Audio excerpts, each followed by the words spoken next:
Hey guys, Robert and Ingrid here, and we're at Grand Rapids Comic-Con. We're at the Amway where I'm staying at, but we're going to be heading out to go see Wakanda Forever. Oh yeah. Yep, and what's your expectations? I hear it's more character-driven than you think. I don't really have a whole lot of expectations, honestly, but what I know is that we got free popcorn thanks to the movie theater we're going to sponsoring the cosplay competition. Yep, so we'll see you on the other end.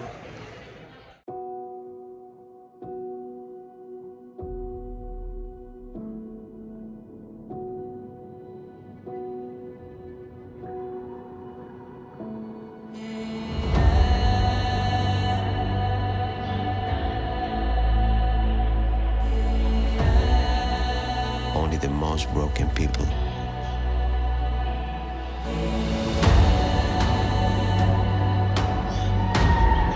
can be great leaders.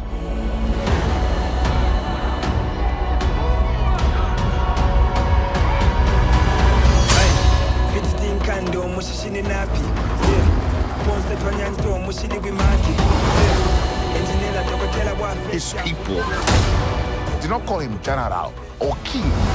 They called him Kukulkan, the feather serpent god. Killing him will risk eternal war. He's coming for the surface world.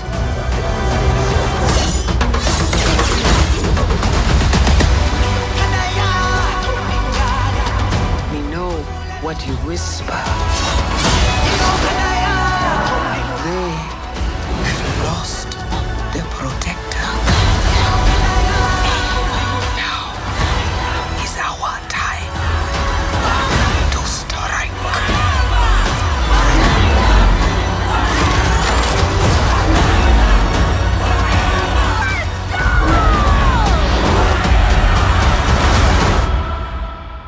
Show them who we are.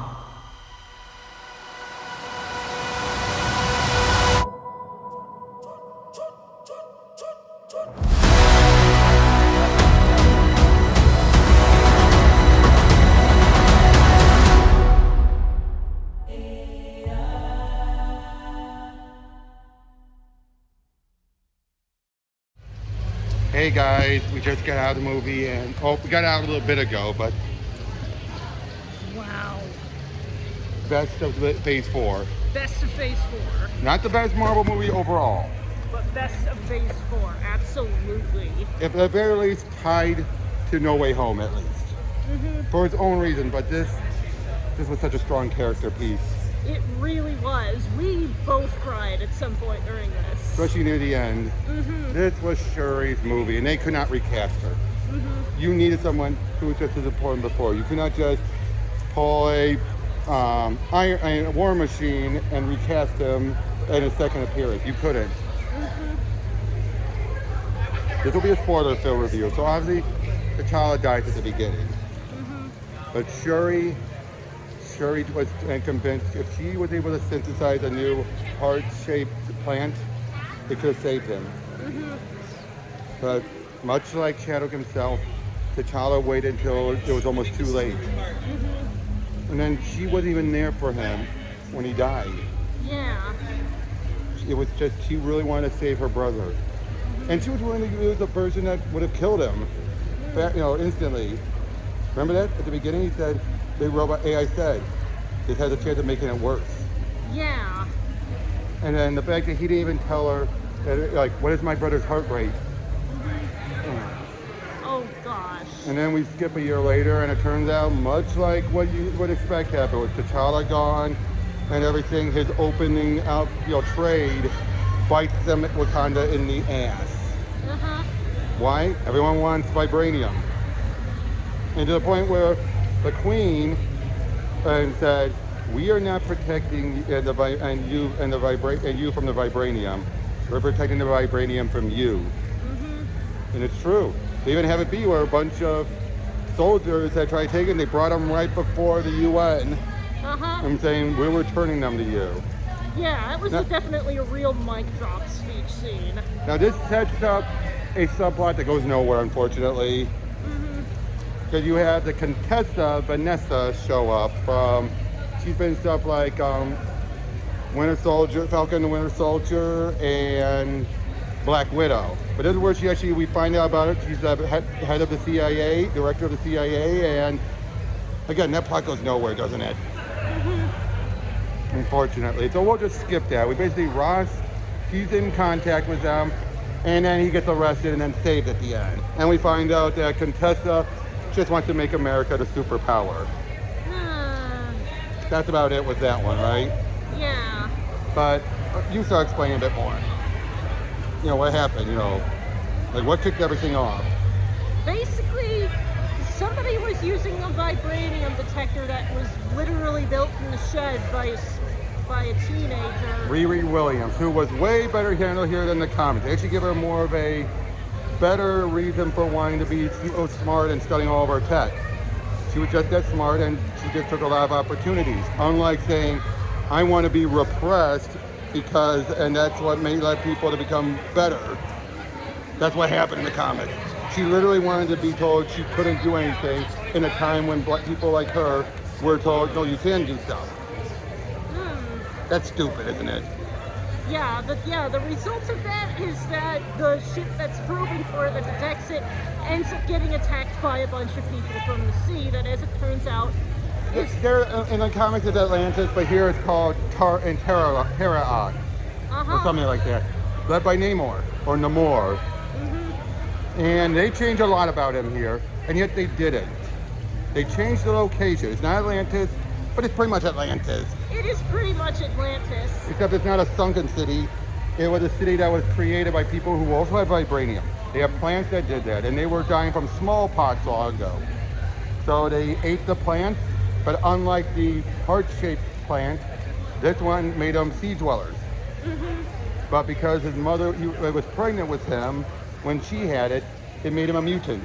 And they use the phrase mutant here, because he was the first mutant, technically, in Marvel.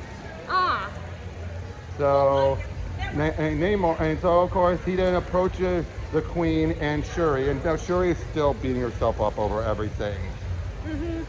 And basically says, find this person, bring him for us, and we will handle it. But once they find out it's a teenage girl, they're like, we can't kill her.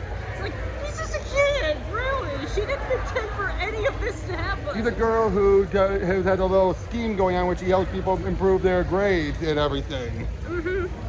So they go try and save her, but then they get abducted by them. The underwater, the Atlanteans, let's just say Atlanteans just for the sake of simplicity. Yeah. They are much tougher than anyone, even the Wakandan soldiers can deal with. So Shuri says, take me down there with her. Maybe I can negotiate. We get Namor's backstory, and then he reveals he wants to conquer the land, because what happened when he came to bury his mother? He saw slavery, and that tainted his view on humanity. Then, of course, at the same time when he's meeting with the Queen, then Nakia from the first movie, who's been missing since then, we finally find out why, but we don't know till the very end. She saves Shuri and Riri and get out of there. So that's why in retaliation, Namor attacks Wakanda and kills the Queen. By drowning her too. And she sacrificed herself to save Riri. And it's heart-wrenching there, isn't it? Yeah, that was just a scene where I held my breath. Yep. And then,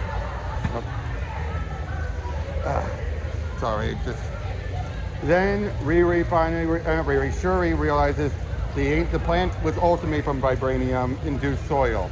What if I use this to fill in the gaps I've been having with the heart-shaped plant? And she recreates it. Because basically Namor says, you got 1 week before I bring back my full army. Then she takes it, does the ritual, but who does she see in her dreams? It's Killmonger.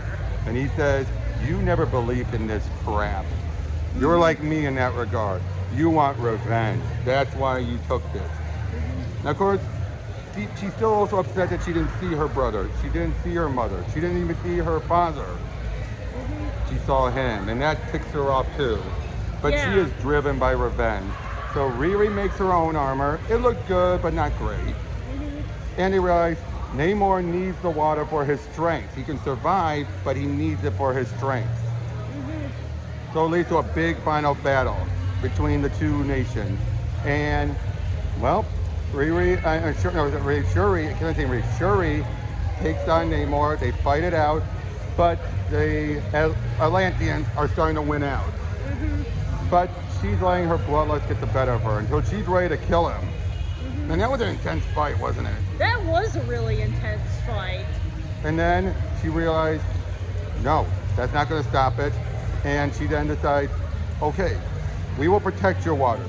We will keep the vibranium secret, but you do not attack us, and you do not attack the surface world. He yields. Of course, we later find out he's doing it because he knows Wakanda is not in a good place. It's not in a good position at all.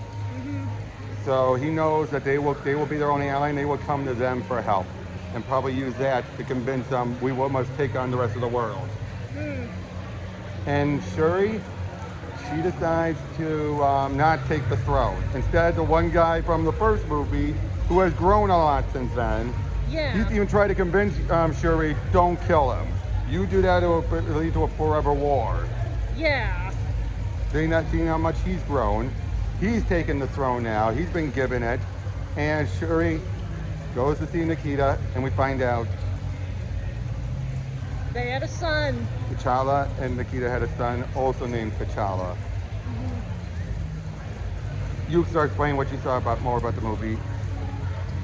Oh man, where do I even start? This felt like a movie that had a lot of real soul in it. Like, you could sort of feel for everybody in this particular situation. You could sort of feel the really rough and raw edges around Shuri's pain. And similarly for Namor's, but you can understand both, yeah, that really sucks. I can understand why you did all of that, but also you went off the deep end in more ways than one. Yep. And everyone had a moment. And it's so much called back to the first one. Okuda's betrayal and then her failure to protect Shuri here bites her in the ass royally. And losing the queen was so terrible. Because again, Shuri's the only one left. She's the well, besides now her nephew, which was happy. But seriously, Shuri, this was her movie. It's like by the end of the movie, I felt she had earned that suit through her pain and torment. She did. And this is, I don't get the hatred. Me neither, because that was one of the best Marvel movies I've ever seen. And it's what? Because a woman took over? Who else was going to take it? What? Were they going to give us the other wife who was, the people jokingly say the White Panther because he was an adopted brother of T'Challa who was white? What, they were going to just bring him in? No. It needed to be Shuri. It had to be Shuri. That just made the most logical sense. And isn't that what we're supposed to care about? Narrative integrity? Not for some of these people. For some of these people, it's about the color. But like here, there was just so much heart. Now, can I see some people not praising this movie? Yeah, I can. Yeah, there's it's a lot of lung. definitely not perfect in places. But... In fact, the action is not your typical superhero fare. You know what I mean? But Chadwick was all over this movie without even being there. Yeah. It just makes so much sense. And again, did you need Riri? No. You could have put someone else in that role. But for what we got here, she was a good character. You know what I mean? Right? She kind of felt like Shuri's science apprentice at times. Yes, definitely. Even though she's in a way, Shuri's better in many ways. But yeah, we recommend seeing this. Definitely. Yeah, and I'm definitely gonna get the Blu-ray when it comes out. Because this, ignore the haters, go out and see it, make your own, yes. Chef's kiss. Mwah. Yes. So make your own decision, go out and see it, decide for yourself. Don't let the haters say anything. Don't let someone using one stupid TikToker claiming, oh, these people are viewing this way when they don't. Don't let it detract you. Go out and see it. We'll see you all in the next one, though. Take care.